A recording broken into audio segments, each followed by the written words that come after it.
Okay. Do you know that feeling when you meet someone for the first time, or you walk into a room when something feels off, when something in your body suddenly drops, or yeah, when you are driving and you see a car and you get the sudden feeling of something is going to happen? Do you know what that feeling is? Is it anxiety, or is it instinct, or is it your body being dramatic again? Because these feelings, gut feelings, are strange. They feel like knowledge, but they arrive without evidence. They feel like warnings, but sometimes they're just old fear wearing a new outfit. They can save you from danger. They can also convince you that an email with "we need to talk" means life is over. Very rude of the nervous system, honestly. But today we are asking a dangerous little question.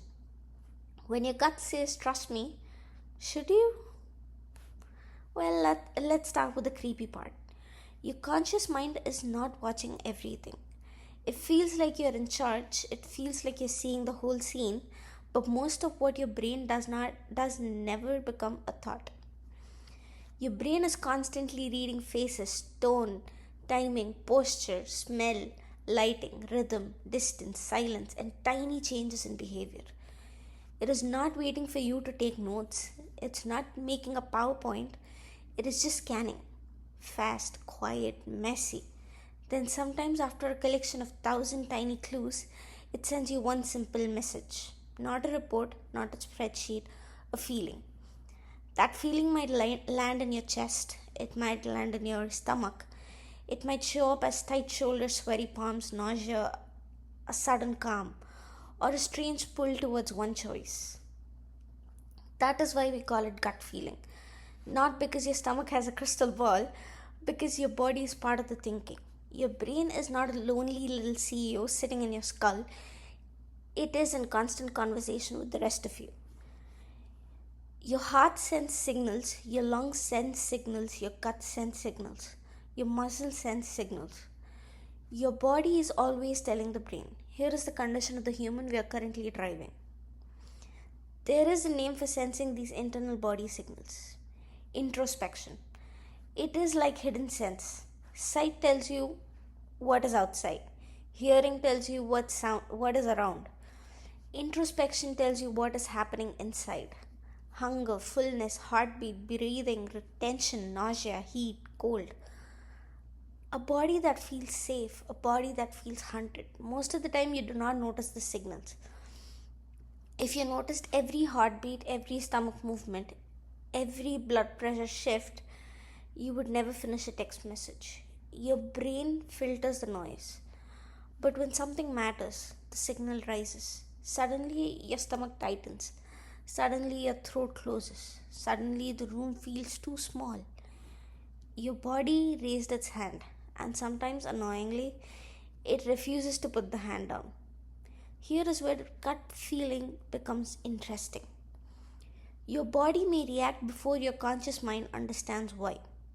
There was a famous experiment called Iowa gambling task. People picked cards from different decks. Some decks looked exciting because they gave big rewards, but same decks also gave bigger losses. Other decks looked less flashy, but they were better in the long run. The strange part was this: people began choosing better decks before they could clearly explain the strategy. Their bodies seemed to react before their mouths had an answer. It's not like the body whispered, I do not like that deck, before the mind could say, here is the mathematical reason. That does not mean the body is magical, it means the body can become a part of learning. A bad outcome leaves a mark, not just in memory, in sensation. A risky choice might get tagged with tension. A safe choice might get tagged with ease. A person who once hurt you might teach your nervous system to watch for something similar. A place where something went wrong might feel uncomfortable later, even if nothing is happening now. Your body builds shortcuts. Some shortcuts are useful, some are outdated, some are embarrassingly overconfident. Your gut feeling is often not a prophecy, it's a prediction, and predictions are built from past. This is why gut feelings can feel so right. They do not arrive like guesses, they arrive like recognition. Your brain sees something familiar, matches it with an old pattern, and your body prepares you before the full story reaches consciousness. A police officer might sense a situation is about to turn bad because they have seen thousands of almost bad situations.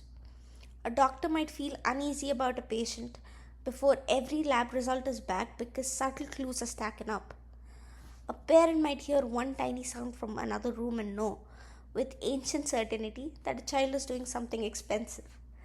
That is not supernatural, that is experience becoming fast. The brain loves patterns. Give it enough examples and it starts predicting. Sometimes it predicts beautifully, sometimes it predicts nonsense with confidence. That is the catch. Gut feeling is strongest when it comes from real experience. If you know the territory, intuition has better ingredients. If you have spent years in a field, a room, a job, a relationship pattern, or a skill, your body may pick up things you cannot immediately name. But if the situation is new, your gut may not be reading the present. It may be recycling the past. This is where things get dangerous. A gut feeling can be wisdom. A gut feeling can also be fear with good lighting. Your body does not only remember facts, it remembers pain. It remembers humiliation. It remembers rejection. It remembers the last time you trusted someone and regretted. So, when something even slightly resembles an old wound, your body may hit the alarm. Not because danger is here, because danger was here once. Imagine your nervous system as a smoke detector. A good smoke detector saves your life. But if it screams every time you make toast, breakfast becomes a hostage situation.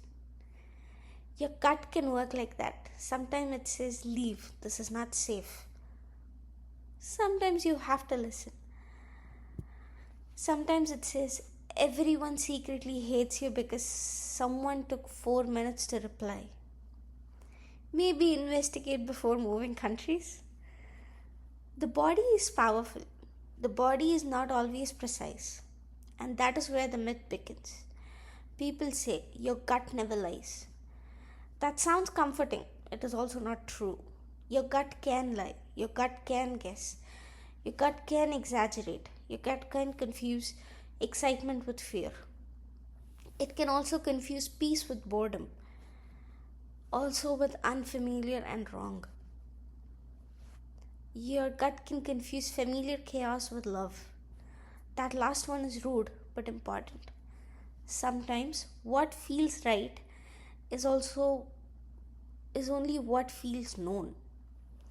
If you grew up around stress, calm can feel suspicious. If you're used to chasing approval, healthy distance can feel like rejection. If unpredictability was normal, stability can feel strangely empty. Your gut might pull you towards the pattern it understands, not the life you actually want. So we need a better question then. Is my gut right? Ask this instead. What kind of gut feeling is this? Because not every body signal deserves the same amount of trust. There is immediate danger gut feeling. Someone is following too closely. A person is ignoring your boundaries. A situation is escalating. Your body says move. In moments like that, you do not need a dissertation. Get safe first, analyze later.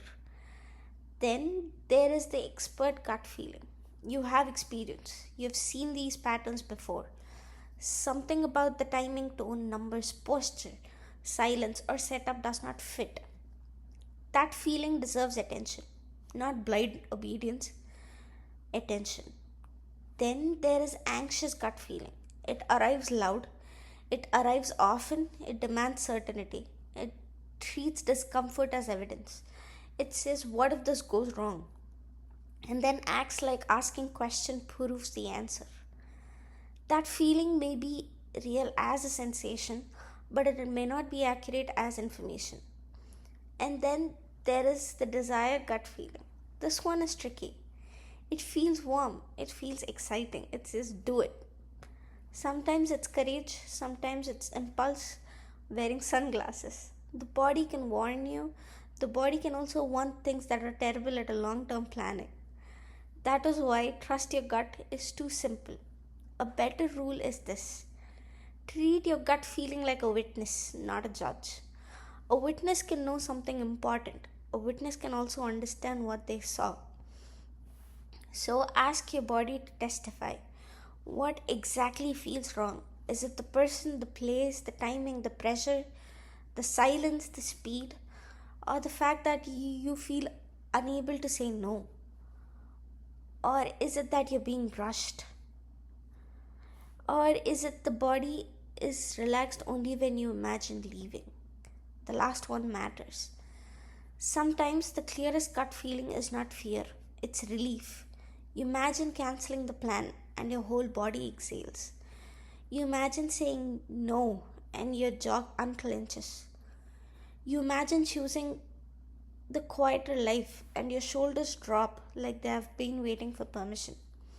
That does not automatically mean the choice is easy, but it is information. Your body might not be showing you the answer before your pride accepts it. Gut feelings are not always dramatic. Sometimes they're tiny. A pause, a heaviness, a little a sense that the sentence sometimes does not match their face. A feeling that you're performing instead of choosing. A strange calm in a situation where everyone else is panicking.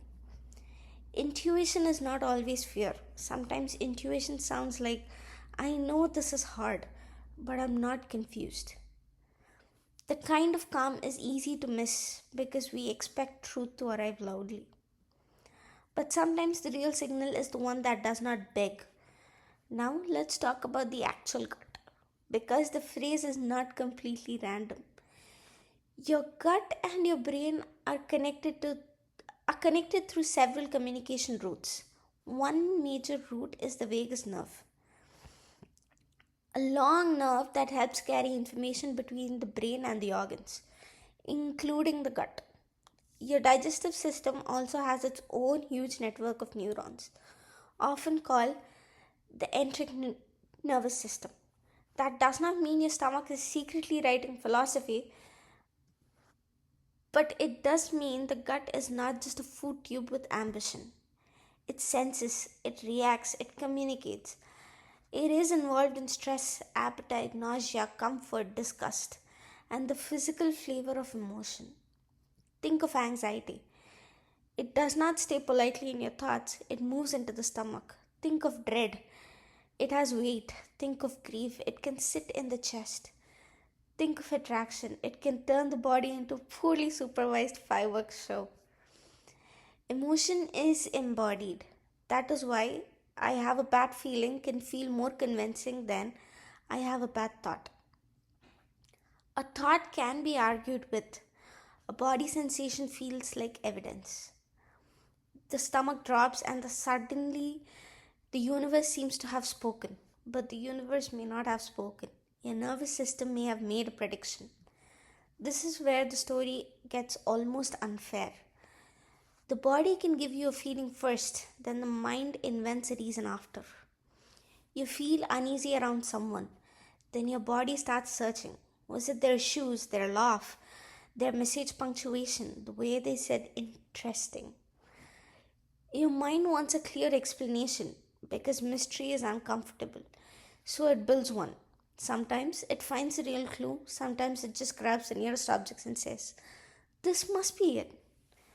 That is how gut feelings can become unfair judgments. You feel discomfort, then you attach it to a person who may have done nothing wrong.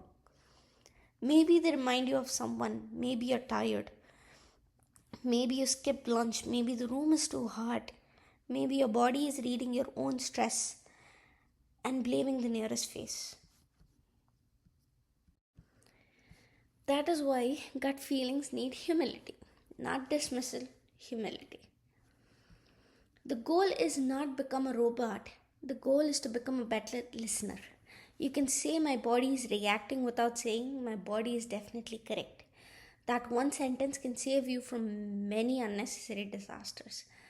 Now, here is the part people do not like. Sometimes your gut feeling is right, but inconvenient. You know the relationship is wrong. You know the job is draining you. You know the apology was not real.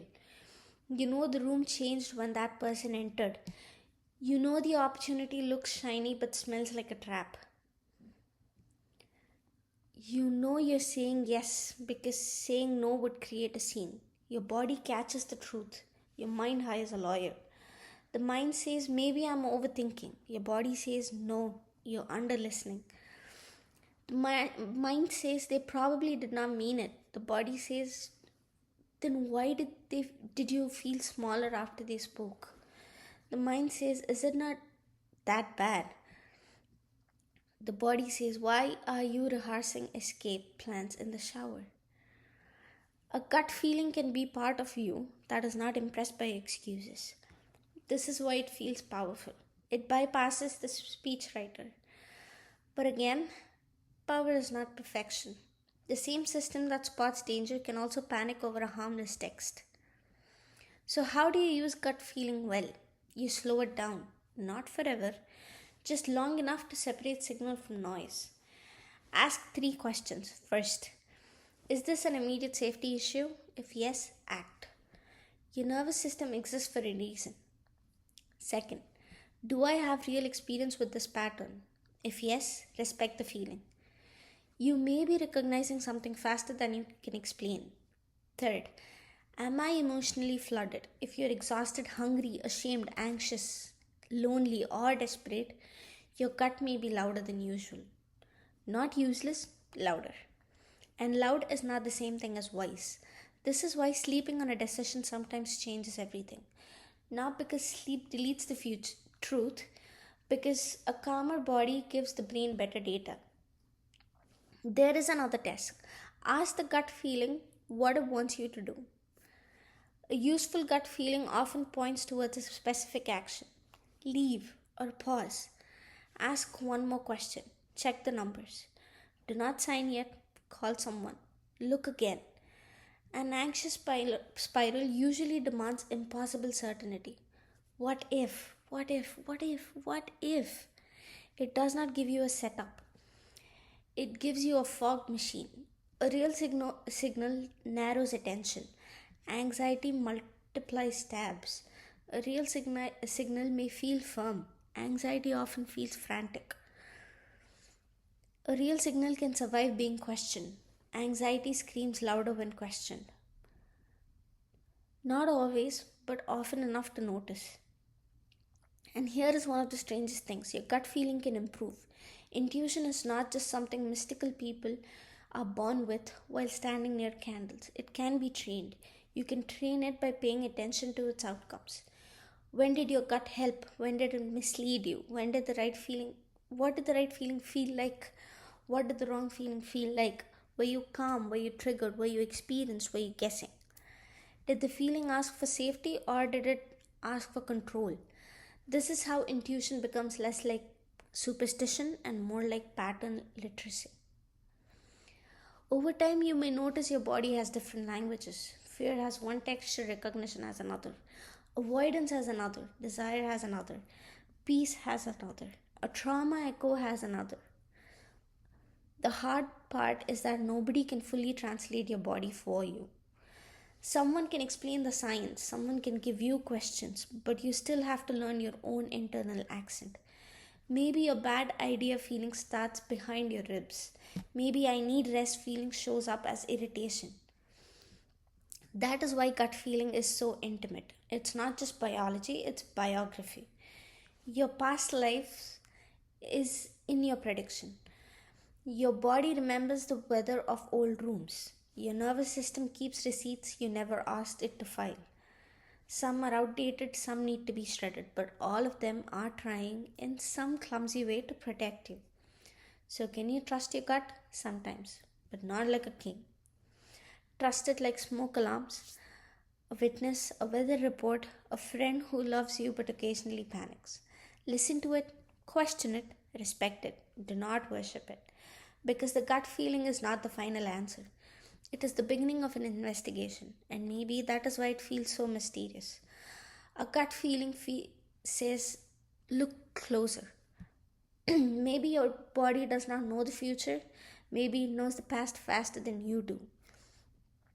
So, next time your stomach drops for no obvious reason, do not immediately call it destiny. Do not immediately call it anxiety either. Pause. Ask what your body saw. Ask what your mind missed. Ask whether this feeling is protecting you from danger or protecting an old wound from being touched. Because somewhere between instinct and imagination, between pattern and fear, between the stomach and the skull, there is quiet intelligence. Not magic, a signal. And if you learn how to listen without obeying blindly, your gut feeling becomes less like a command and more like a question. What do you know that you have not admitted yet?